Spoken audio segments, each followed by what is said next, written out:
It starts with a sound. The frantic beat of a billion wings against the sky. Then, silence.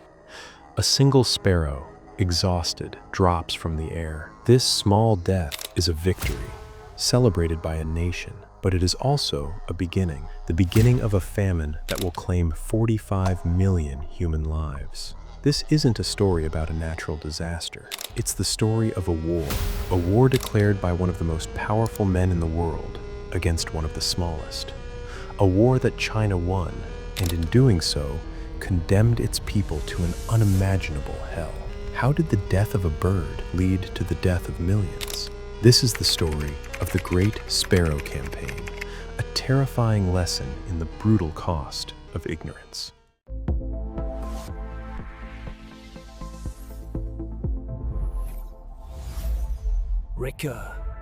The year is 1958. Mao Zedong, the architect of modern China, stands at a precipice.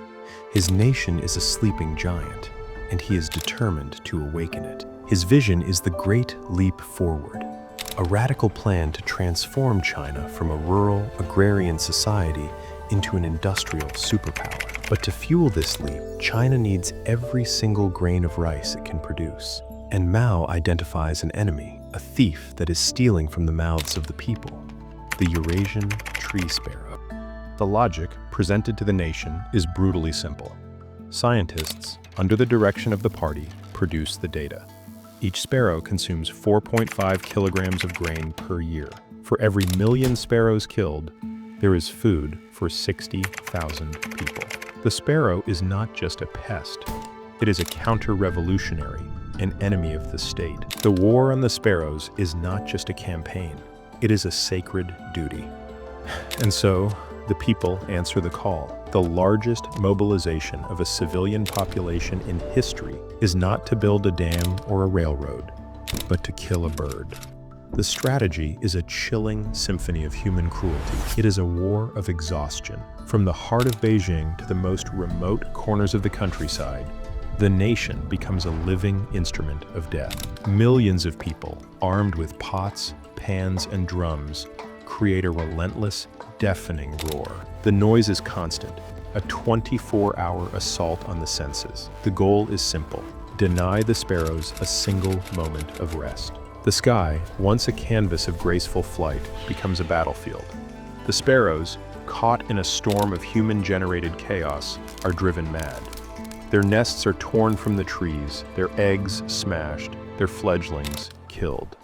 There is no sanctuary, no escape. The birds, with their small hearts beating a frantic tattoo against their ribs, fly until their wings can no longer carry them. They fly until their bodies give out, and then they fall. The victory is absolute. The people, their faces grim with determination, celebrate their triumph. They collect the small, lifeless bodies in heaps, creating mountains of feathers and bone. Propaganda posters, printed in the millions, depict scenes of jubilant citizens, their hands stained with the blood of the enemy, standing proudly over their kill. The grain, it seems, is safe. But in the silence that follows, in the eerie quiet of a sky emptied of its birds, a new sound begins to emerge. A faint, almost imperceptible hum. It is the sound of an ecosystem beginning to unravel.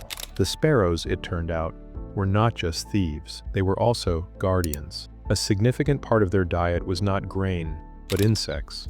With their primary predator annihilated, the insect population, especially locusts, begins to multiply at an exponential rate. What follows is a plague of biblical proportions.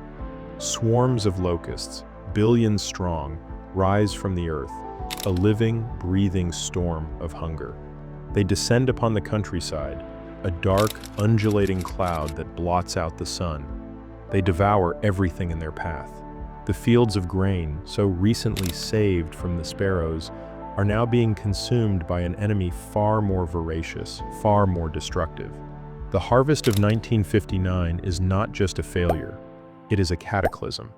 The locusts, with no natural predators to keep them in check, have stripped the land bare.